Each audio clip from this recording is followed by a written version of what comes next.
Museum gift shops are full of these polished ammonites, imported crystals, and rows of belemnite fossils. They are beautiful objects, but they arrive totally detached from the land where they were found. We tend to assume that finding profound history requires traveling to an exotic excavation site or buying a piece from halfway across the world. But the dirt in a single region can be its own archive. Take this collection, 12 ordinary-looking pieces, all pulled by a single person from the soil of the northern Netherlands. To understand what these objects represent, we have to look back 245 million years and map the extreme transformations of this specific landscape. This locally gathered collection documents global geographical shifts. It proves that the ground we walk on isn't just static dirt. It's a massive, layered record of the planet's movement. 245 million years ago, this region sat near the equator as a shallow tropical sea. The oldest piece in the collection comes from that seabed.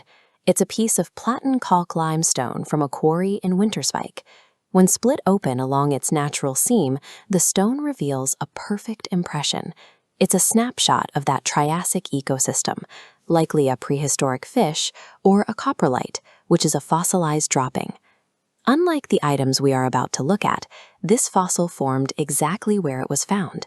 It is the original foundation of the landscape, laid down millions of years before the continents shifted into their modern positions. By the Cretaceous period, 90 million years ago, rising sea levels had swallowed Scandinavia, creating massive, chalky ocean floors. These seabed fossils eventually reached the Netherlands during the Sale Ice Age, 150,000 years ago.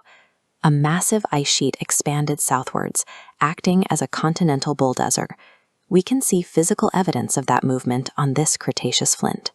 These fine, parallel white scratches are glacial striae, formed as the rock was trapped beneath millions of tons of moving ice, dragging these fossils hundreds of miles south.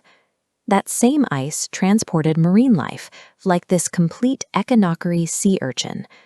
Because it was protected by its original chalky matrix, delicate structures survived, like this 5-pointed apical disc at the center, where the animal's sensory organs were located. The ice also carried fossilized sea sponges. You can still see the radial ridges of the internal water canal system used to filter for food.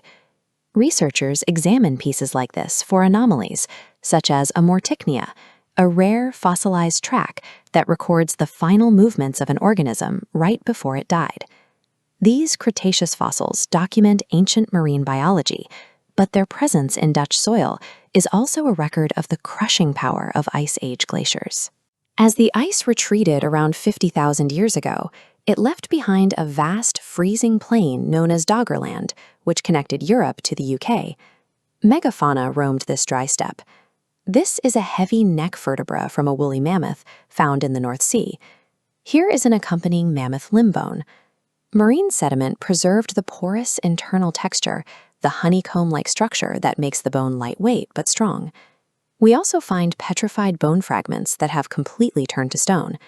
Scientists identify these as belonging to land mammals by looking for the distinct hollow marrow cavity in the center. As the glaciers melted, rising sea levels drowned this plain. This is why the bones of land-dwelling giants are now recovered from the bottom of the ocean by fishing nets and dredging ships. By 10,000 years ago, a warming climate had created a landscape of bogs, dense forests, and shifting groundwater. This environment caused unique chemical soil reactions. Iron and manganese solutions layered around sand grains to form morass kogels, heavy, natural iron concretions, like this perfect sphere. Early human nomadic hunters left their own records here. This is a flint blade scraper, carefully chipped to work animal hides. Its heavy white patina developed after thousands of years in the soil. Technology continued to evolve with the landscape. This leaf-shaped arrowhead features sharp, symmetrical edges designed to be bound to a wooden shaft. The shift towards settled farming is recorded in baked clay. This is a funnel beaker pottery shard, decorated with deliberate diagonal lines. This shard was picked up from a field right next to a megalithic tomb.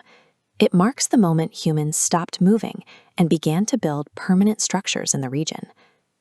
When we plot these 12 objects along our timeline, we see a path from tropical seas to crushing glaciers to freezing steppes, and finally to the start of settled farming. This collection proves the ground beneath us is an active, physical record of the planet's history.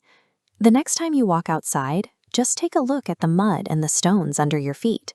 You might be stepping on a physical remnant of a world that existed long before we did. Local geography, when properly understood, provides a direct link to a past that is just as ancient and extraordinary as anything found in a museum.